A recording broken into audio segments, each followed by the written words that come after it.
Hello and welcome to the Wolf SSL live webinar, Advanced Libcurl, present by Coral founder and lead developer Daniel Stenberg. My name is Shizuka and I'll be moderating this webinar. All attendees will be in listen-only mode. If you have questions, please use the Q&A box. We will host a Q&A session following the presentation. The webinar will also be recorded and made available on our YouTube channel shortly after the presentation. If you'd like to stay updated with all the latest from Wolf SSL, follow us on X, connect with us on LinkedIn, and subscribe to our YouTube channel. Also, feel free to email us at facts@wolfssl.com if you have any additional questions. And now, I would like to give a brief company overview before we move to the technical presentation. Today, Wolf SSL secure over 2 billion connections. We have more than 1,000 OEM customers and dozens of resellers. Wolf SSL is made up of over 50 dedicated employees, most of which are engineers. This progress is of course supported by a strong partner network that we are proud of.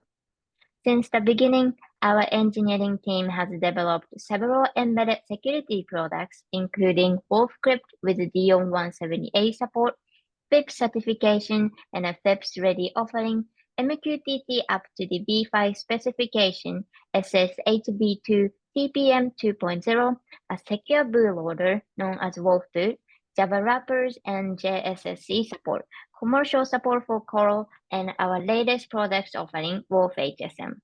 These offerings are accompanied by through maintenance and support plans up to the 24/7 level. We also offer full service consulting. And now I would like to turn it over to Daniel to talk about advanced Libcurl. Thank you. Hello, everyone. Let's get started. First, I wanted to just highlight, of course, that it says advanced Libcurl here, and we talked about advanced curl in the some of the previous marketing for this event. I just wanted to make sure that if you're here, I'm going to talk about Libcurl stuff. You know, we use curl and Libcurl a little bit interchangeably at times, but I want to emphasize that I'm going to talk about programming with the Libcurl API today.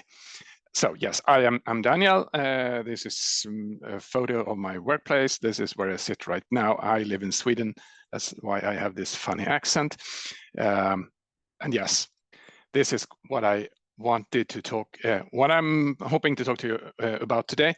I have a lot of material here, so I'm going to try to keep a fairly good pace. So I'm going to talk first some words about getting debugging and verbose data, setting things up for your transfers, controlling transfers, and how to do many transfers or non-blocking transfers, and some additional APIs like the share API, URL API, and the headers API before we head into the Q&A. Basically, I want to throw a lot of concepts and options and things at you to trigger your questions and ideas, pretty much.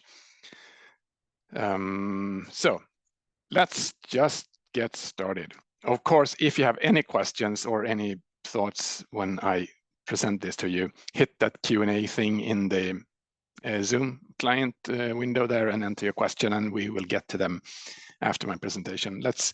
I hope that I can run through my presentation in, well, 30 minutes, and then we should be done with this before the full hour is complete. I hope. I think. So I call this advanced. It's not super advanced. It's just not the beginner level. I've done getting started with Libcurl webinars separately, so I will assume that you have some rough idea at least about first some basic C. You know, I'm going to throw a bunch of example code at you and show them. So you might want to have the window in a fairly big window so that you can actually see some of the source code, unless you can always figure that out after the fact as well.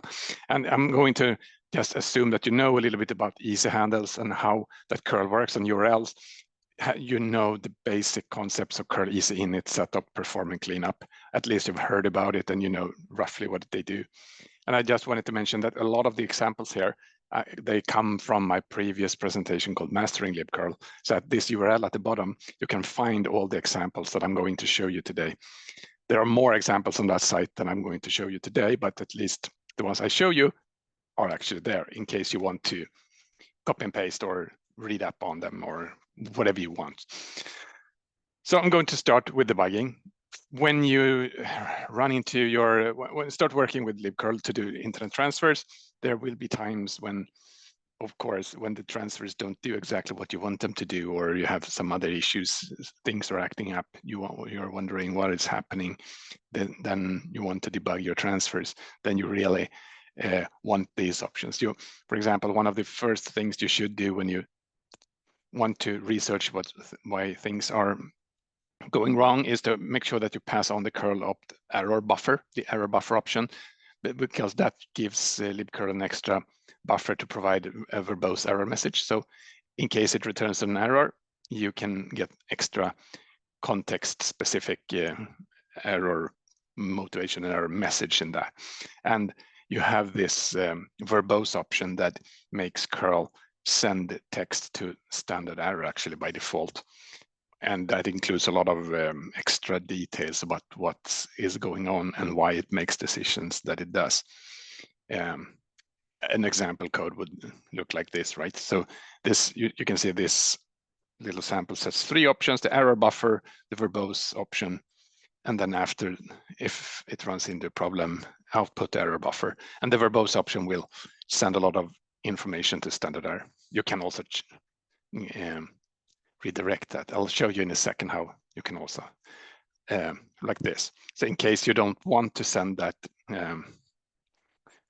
verbose log to standard error, because potentially you run this in a device or a service or something where you don't have a standard error, very common, of course, then you also provide this option called debug function. It's a callback, and you have this extra function called curl global trace that allows you to it allows you to customize exactly what is getting sent to this debug callback. You can actually get more or less data or more specific data to the callback. And then we have some extra informational, what should I call them? Well, extra information you can also extract from your callback to get more data about the particular the information that is sent to the callback.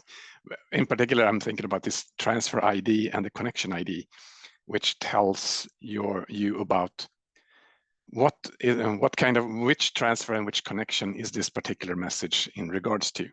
So, for example, you would do it like this, and this is a piece of a larger example, really. So in this case, it sets a callback, as you can see from the top, and that gets called every time curl wants to log a verbose message.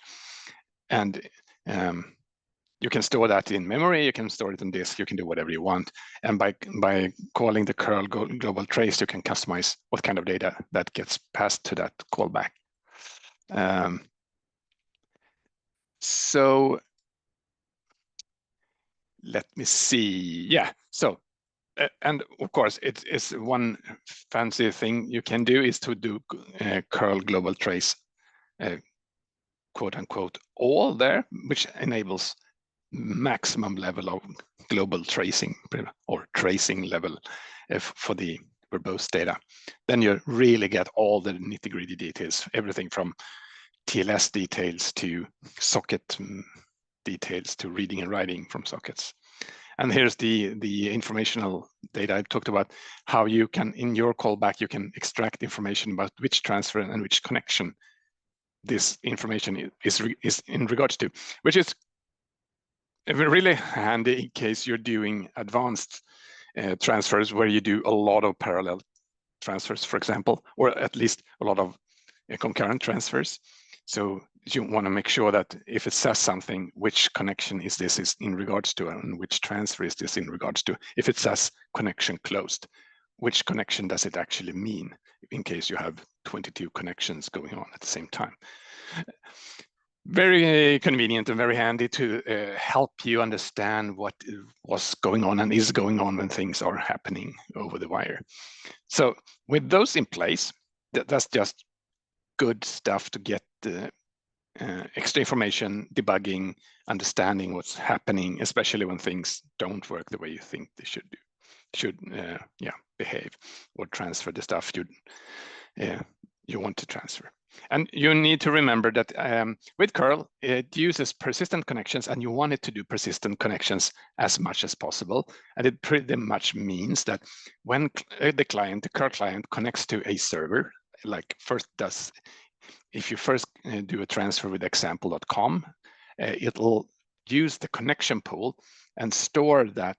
When it's done with this first transfer, it'll keep the connection alive in the connection pool, and then do a second request, for example, to curl.sc.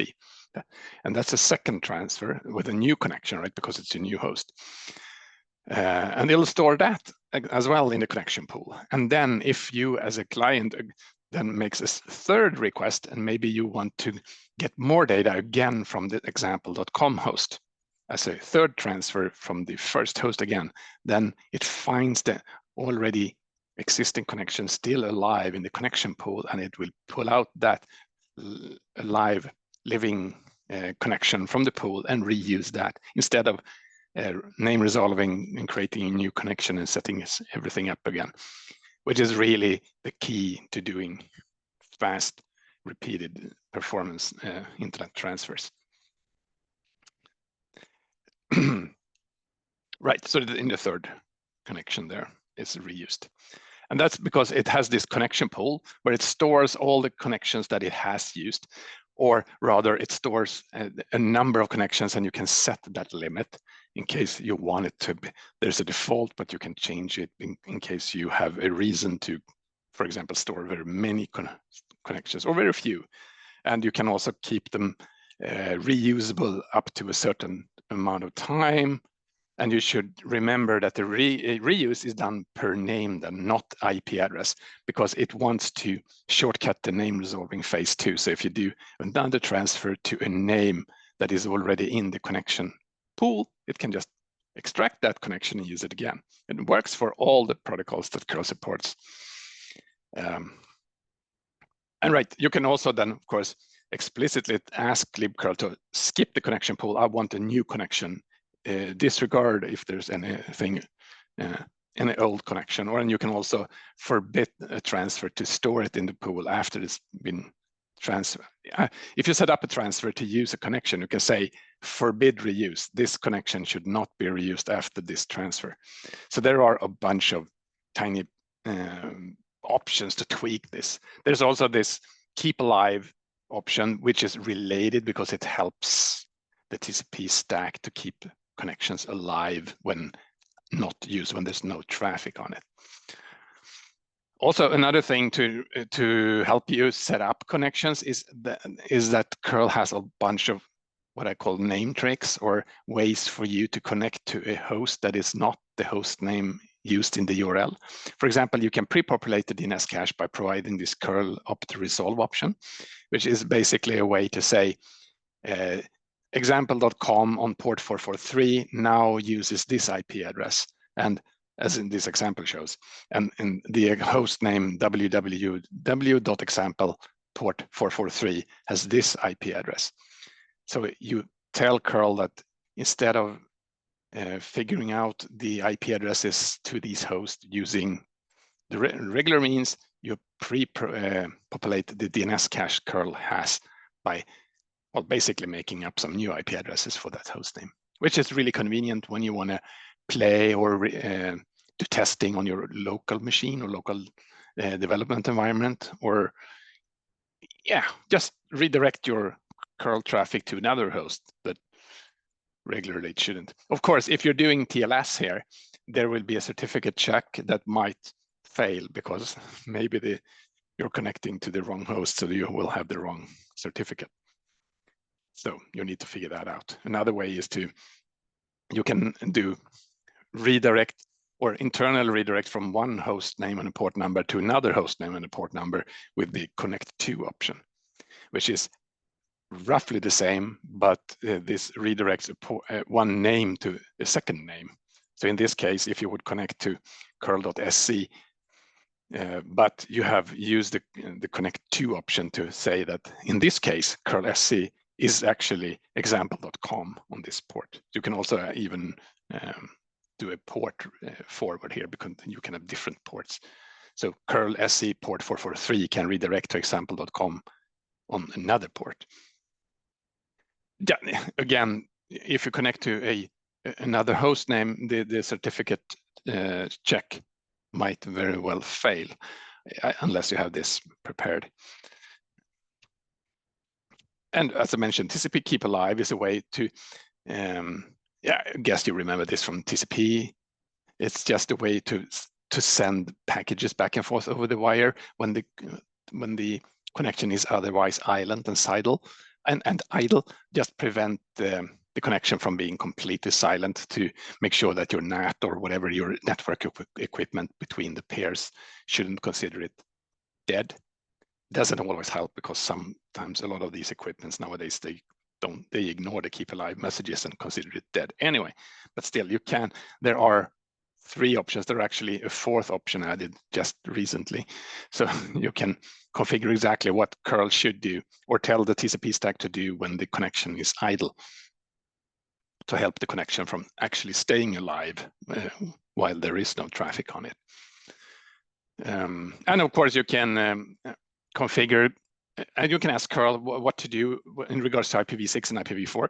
By default, curl will always do both if it can. If you have built it and your system supports both, it'll do happy eyeballs. So it'll try IPv6 first and then IPv4 at the same time, and go with the one that connects and works first.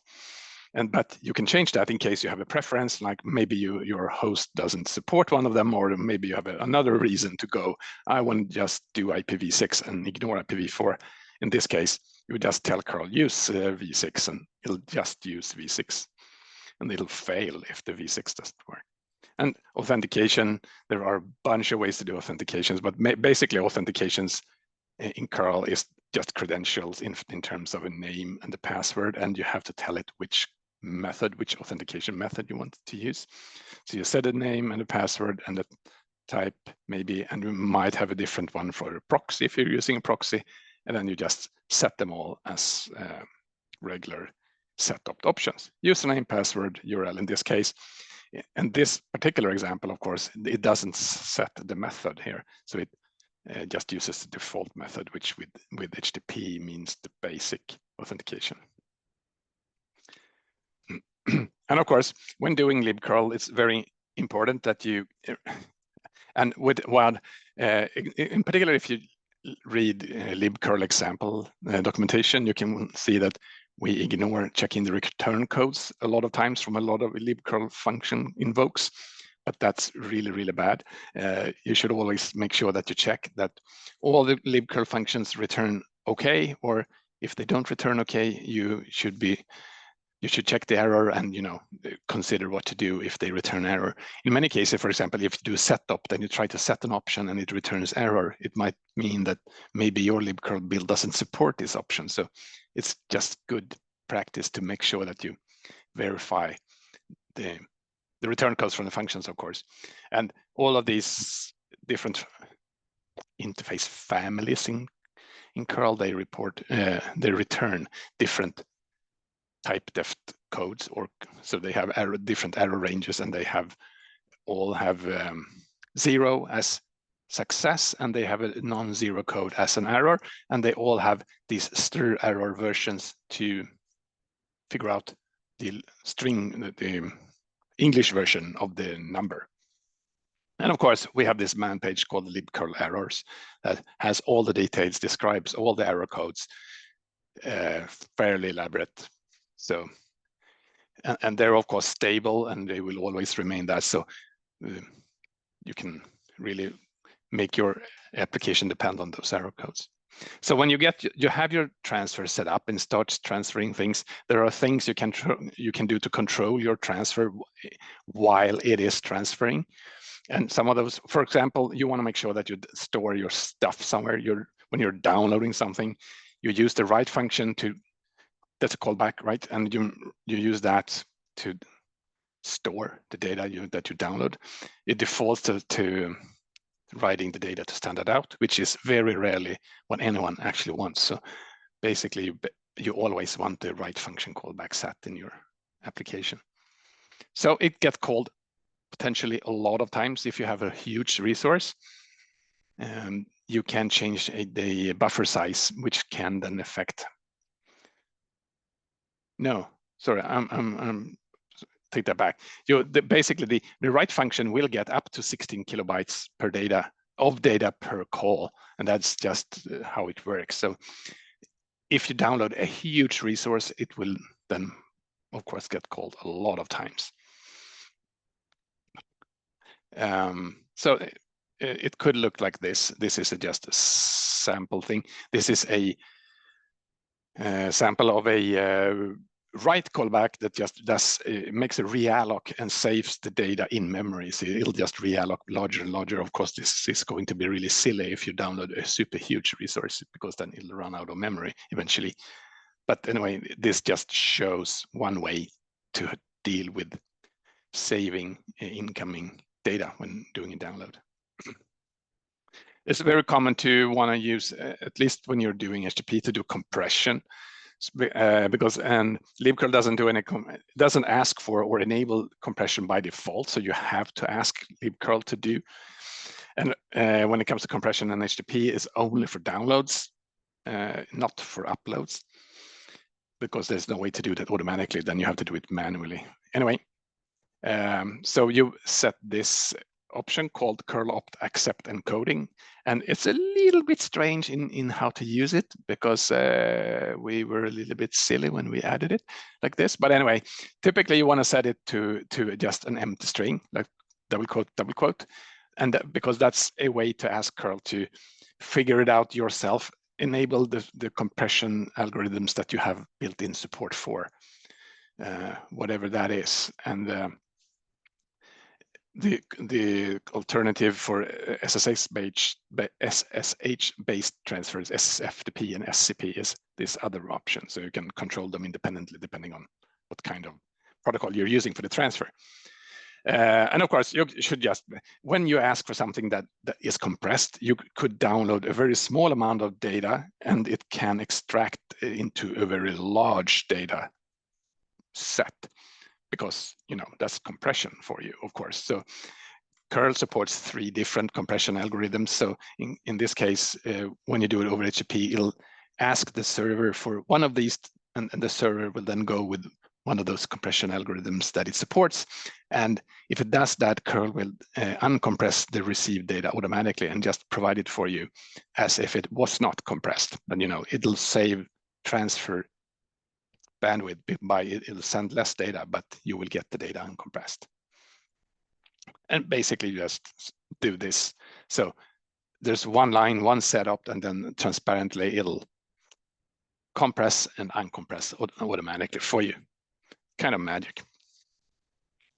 And of course, I've said this before, I want to emphasize it, that reusing the easy handle when you do is really key for doing serial transfers. If you want to do many transfers in your application, keep the easy handle around, use it again for your next transfer, because then you will reuse buffers and caches and things. And if you want to do parallel transfers, you use them in a multi-handle. I'll talk about that in a second. And you can also, for example, if I showed you that the right callback, how to save data when you download something into your app, into your memory. For example, you might say that to prevent the server from drowning you in data, you want to set, I just want to download files up to a certain amount of data, perhaps. So you can set this max file size large, actually. So you can set, I only accept file sizes up to this size, not bigger. You can also set a timeout. I only want to make this transfer go on for this many number of milliseconds. If it goes on longer, we cut it out and consider it a failure.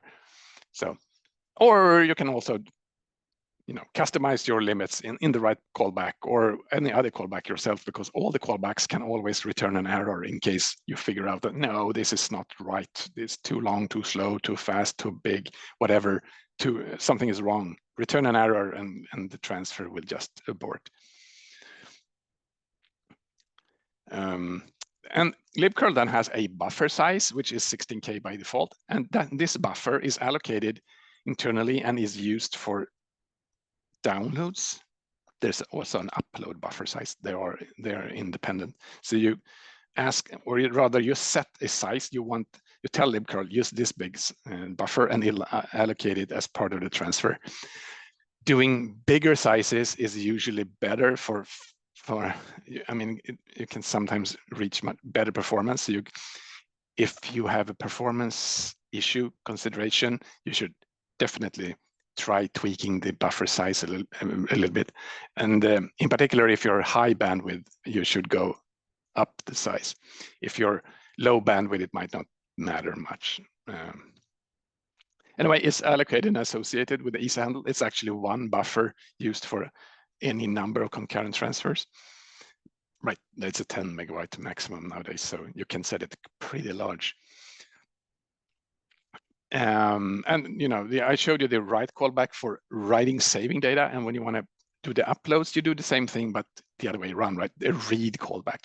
Libcurl will call this function when it wants to get data to send to the remote.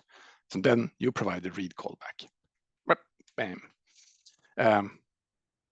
Right, and there, when you want to do uploads, there are other ways to provide the data than the read callback. For example, you can also use the post fields, which is a way to just pass on a buffer with data. Point to the buffer, this amount of data, send this off, or you can do multi-part form post thing with this MIME post option. They're kind of more structured. That's a structured way to send HTTP. Usually that's the way you do when you do an file upload and things with on websites.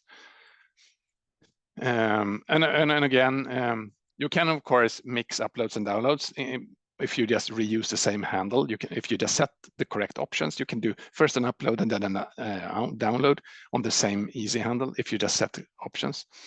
And if you want to do many uploads, you of course reuse the same easy handle. If you want to do them in a serial fashion, just set a new URL and new options for the next one. And as I mentioned, there's also an upload buffer size, which for some reason is 4 times as large by default. Yeah, if you in your particular application, you might want to try and change these and see what kind of effect it gives you. I also wanted to mention that if you do many simultaneous transfers over the same connection, or you can do multiplexing, so curl can do it can do multiplexing over connections. But default is if you do one transfer to curl SE and then the second one, even if you do them at the same time, they will by default use parallel things. But if the conditions are right and you ask for it, it can actually set them up and go over the same connection, multiplexing them over the same physical connection, which is better bandwidth use. It usually makes faster, can make faster transfer at least, and certainly it requires fewer resources in the client as you only have to use one socket for that. And multiplexing is done over HTTP2 or HTTP3.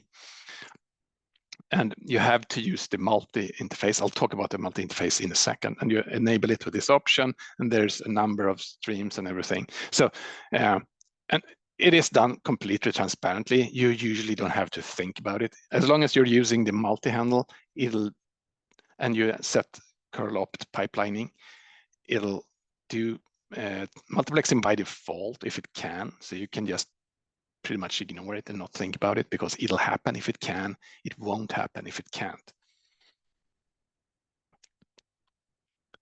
Okay, so you got your transfers going, but you also want to make sure that they stop when you want them to stop, right? Sometimes you want to stop them prematurely and not wait until they actually end. So you set a timeout, you return errors from a callback, but you're careful about stopping things from other threads because that's dangerous areas. And when you're doing multi-interface transfer, just remove it. You can also set options, for example, stopping a slow transfer. If it's below a certain transfer speed within this number of seconds, kill it. Which is basically, you know, if it's below, the transfer has been below 30 bytes per second is for 60 seconds. That's too slow, kill it.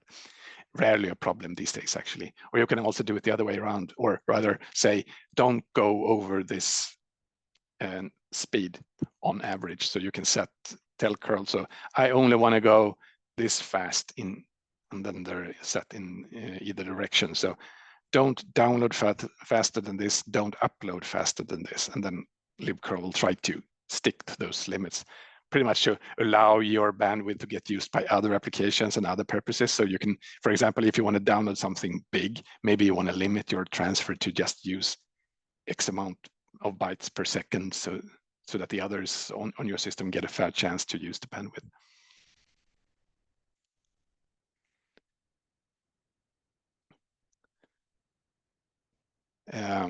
Oh yeah, and then there's a callback for doing progress meter. So there's a progress callback. Yep. So you can control how, if you want to do a callback and it'll get called every once in a while with updates, that you can set timeouts. So set a maximum time that the transfer is allowed to spend, or the connection phase, which includes the name resolving, is allowed to take. Or you can set your own timeouts with, for example, the progress callback, or really any callback. So you can allow exactly to make sure that your transfers never go on for longer than you want them to do. If you know that this has to be done within 7 seconds or it's considered failure, set a timeout. And once the transfer is done, you can ask Libcurl what happened, get a lot of different post-transfer metadata out of the transfer. So there's this curl easy get info, and there are currently 73 different options to ask for specific details like upload sizes, download sizes, which kind of method was used, which URL, times, speeds, downloads, timers, sizes, a lot of different things. And you just, after the transfer is done, if it succeeded, just use curl easy get info and ask for the particular info you want from and you will get the info from the most recent transfer. Really convenient to figure out things from your transfer. Curl is, of course, perfectly thread safe, but you should be careful because it's thread safe, but you shouldn't use the same handles in different threads concurrently. Pretty much the handles are not thread safes by themselves, right? So you need to use one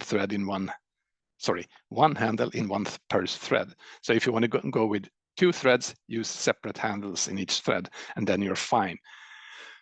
And then you can just, use any amount of threads, any amount of handles as you see fit. You can actually share data between different handles in different threads with the share API with some caveats and preconditions. So you really need to read up exactly how. I'll mention briefly about that in a second. And of course, multi-threaded is a sensible option if you are CPU bound, which you really rarely are in a modern setup. Usually you can stick to one thread and be much safer and happier. Right, and I mentioned check the error handling, check the error codes, do error handling correctly, use the error buffer. One fancy feature, of course, to remember is to use the --libcurl option with the command line tool so that you can convert a command line that you have used successfully, and then you can just convert that command line into a libcurl code as an embryo to start with. So basically, here's a command line. It works. It does the job you want to do. Use --libcurl and the C file, and curl will then create that C file for you. You can load that in your IDE text editor and start with that as an embryo for what you want to do with Libcurl as your Libcurl application. So when you want to do multiple or just non-blocking Libcurl transfers, you use the multi-handle. It's a super handle is that it holds any amount of easy handles. So it's one handle and you add easy handles to it. One easy handle, as you remember, each easy handle controls one transfer. So if you can add any amount of easy handles to the multi-handle, so any amount of transfers you can add to this multi-handle. They are then added to the multi-handle and they can be performed in parallel. They are performed in parallel and in a non-blocking manner. So you just add easy handles for every transfer you want to do, and you ask, and then you perform them. So basically you create an easy handle, you add handles, you add easy handles to the multi-handle with the curl multi-add handle, and then you can remove them again. So, and you can add and remove at any time, and then you just run them with curl multi-perform, and curl multi-perform will then drive all transfers that you have added to the multi-handle for as long as it can without blocking. And then it returns. So, you know, it'll run for a short while and then return. And then you check, is there more things to do? For example, with curl multi-poll, and if there is more things to do, or got ahead of myself. You can also check if any of the transfers, maybe you added 22 transfers, right? Sometimes one of those transfers are complete. You figure that out with this curl multi-info read. Did any of the existing, the already added transfers, did any of them complete in this round? If not, if there are unfinished transfers still there, continue. And then, so then you just do curl multi-perform. You get the data because each of those transfers had those callbacks set and everything, right? And then you check, is there any activity? Are there any transfers that have completed? And then go back and do this all things all over again. So this drives then any amount of concurrent transfers, and it works at a really high speed as well, as long as you don't have a ridiculous amount of concurrent transfers. Everything internally is then, of course, done in a non-blocking way, and that's why this works. So there's, when using the multi-interface, there's no threading involved. They're all in the same thread. It's kind of convenient API to use. You can also add the event loop there, that the curl multi-poll. You can also add your own custom file descriptors and things for the function to wait for. And anyway, so when one of those transfers complete, or maybe errors, or it just reaches the end of the transfer, it'll, you know, curl multi-info read will return information about that. So you get a individual message back that says transfer blah blah blah completed, and then you just go on. So the curl multi-info read returns a pointer to a struct actually, and it contains this.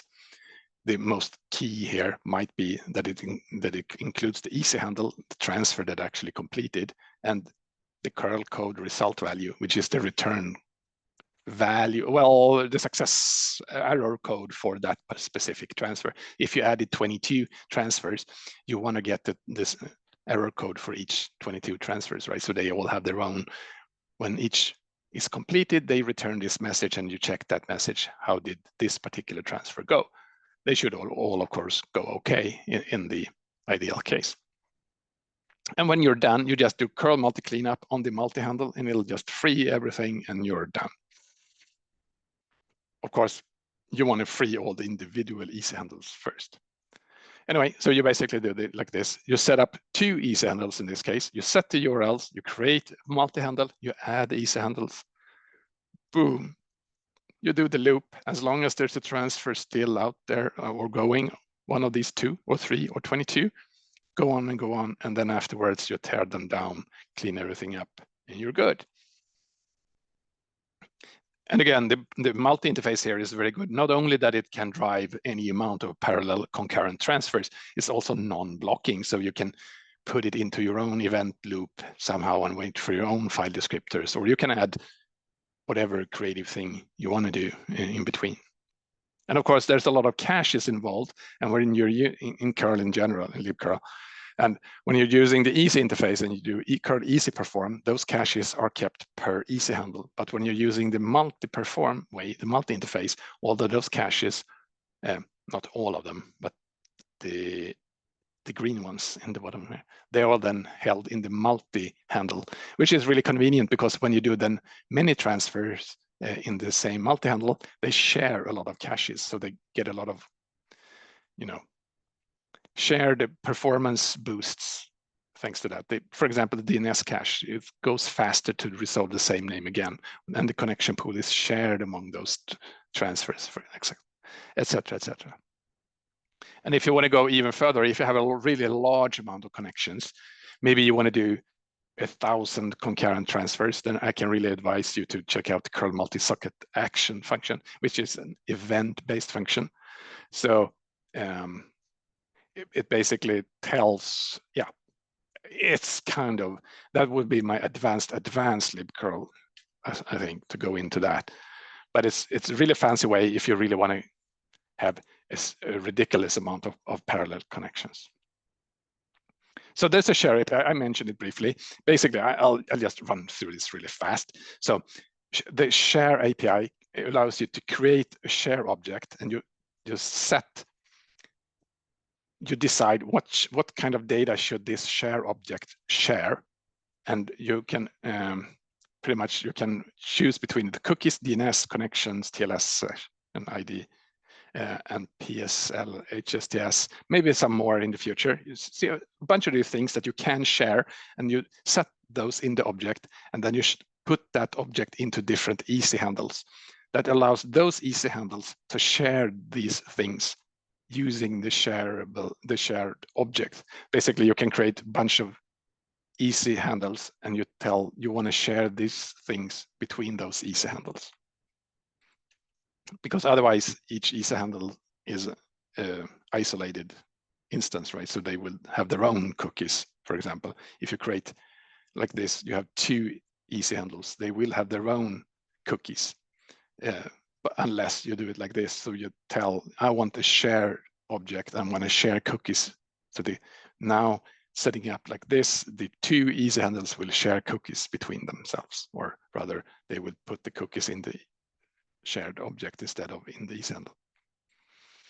But if you do this between threads, you need to set up mutex callbacks, and you need to pay attention because the connection pool cannot be shared across threads. It's a known bug, it's documented, but it's sometimes people try this and they get sort of sad when it doesn't really work. So there's also a header API, for example. When you work with HTTP, it's very common that you get a set of headers back in the response, right? And then you want to figure out what headers did I get? What was the header field values of those particular headers? And you can use this header callback in callbacks, which you typically cannot. Otherwise, usually we don't allow libcurl functions in callbacks, but you can use the header API in callbacks. Or after transfer, what kind of content type did we get? What blah blah blah header? And you can also iterate over all headers or get the contents of a specific header field. And in this case, I will show you here, this little example just shows how it extracts the content type header, or the value of the content type header. And of course, content type is just an example. You can extract any header you want. And when it returned, and this is the prototype for that particular function call. It returns a pointer to one of these curl header structs. So it contains the name, value, and how many of these headers you got, which particular index this particular header instance is that you got.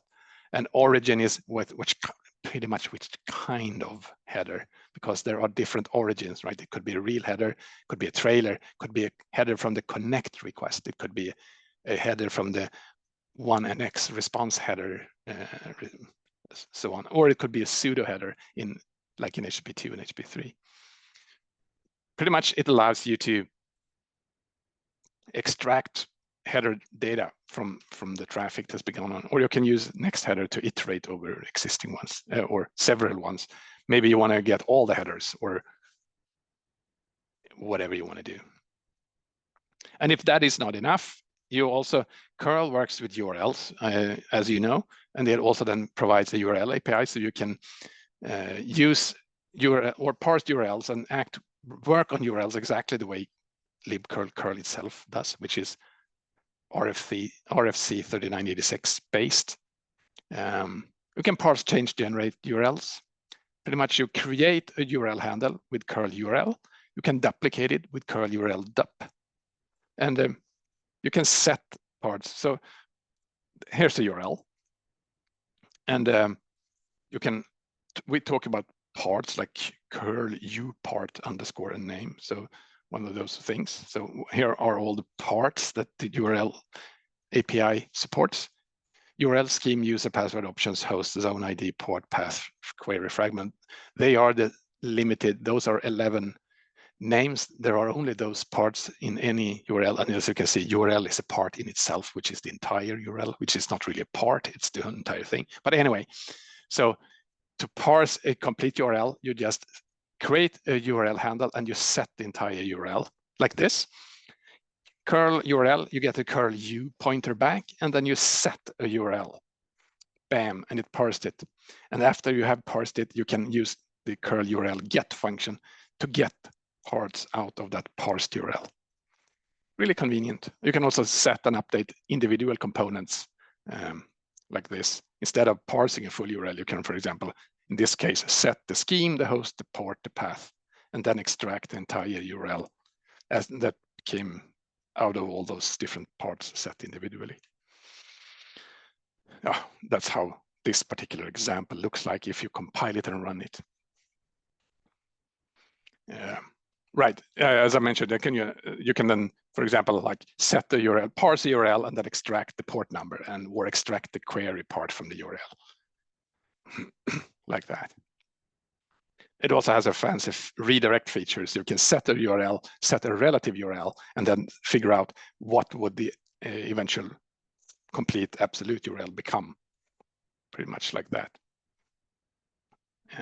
So a lot of URL management, parsing, setting, getting, figuring out. There's a lot of options too, so you can do a lot of different tweaks and things and modify behavior with options. I hope I've just triggered a lot of ideas and thoughts here, because there's a lot more, and I just wanted to shoot a little bit here and there with this presentation. And I want to emphasize that there's a lot more to learn. Of course, we have this book, Everything Curl, on this URL. If you get the PDF version, it's now over 500 pages. Pretty much everything that is to know about curl is documented in this book, and we're adding more as we modify and update curl. So this is an online resource only, but it's free, available, and it covers most of what you could possibly figure out about curl. I also want to emphasize that I did this Mastering Libcurl series, 2 videos, from which I've taken most of today's presentation, actually. So if you look at those, they're on YouTube. You can just search for them at YouTube. They're long and detailed and goes into a lot of this, even more than I've talked about today. I think they're like 3.5 hours in total. And of course, if you still have problems or have more problems or new problems, other problems or challenges, get in touch for commercial support from us at WolfSSL. Go to this URL and learn about how. So that's pretty much what I wanted to talk to you about today. I have one question here. Someone asked if Libcurl options are consistent when load balancing connections using HA proxy and Kubernetes. And I'm not exactly sure I understand the question, but Libcurl options in general, first, I didn't say this because I sort of emphasized that in my getting started webinar, but they're sticky and persistent in the handles. When you set an option in a handle, they are consistent. They are set until you change them again. So they're always there until you change them again, which I think makes perfect sense. But when it comes to consistent with load balancing and everything, yes, they are, because that's curl makes sure to follow, what should I call them, the protocol, the specification, and the best practices how to speak the protocols. And so it's a ecosystem, right? So as long as the servers behave, as long as the proxies behave, as long as the clients behave, it all works together exactly as intended, right? That's how the protocols have been designed and how they work. So yes, curl works perfectly well with load balancers and whatever you throw at it, or however you run your server infrastructure. Curl will work with that perfectly well because it follows the protocols the way they are supposed to be followed, really. A complicated way to answer, but it was a little bit of a complicated question. Any other questions? I realized I talked quite fast and said a lot of things, but I also wanted to just cover a lot of ground and bring ideas to you, and maybe I got some ideas for you to research, figure out, and dig deeper into. So. Yeah, thank you so much, Daniel, for hosting the webinar today. And just like Daniel said, if you still have a question, please email us a fax@wolfssl.com so we can answer all the questions you still have. And please don't forget to follow us on X @wolfssl, as well as our LinkedIn and YouTube channel. And thank you again, and see you next week for Linux kernel module with FEPS 140-3. Thank you. Thank you, everyone. Bye.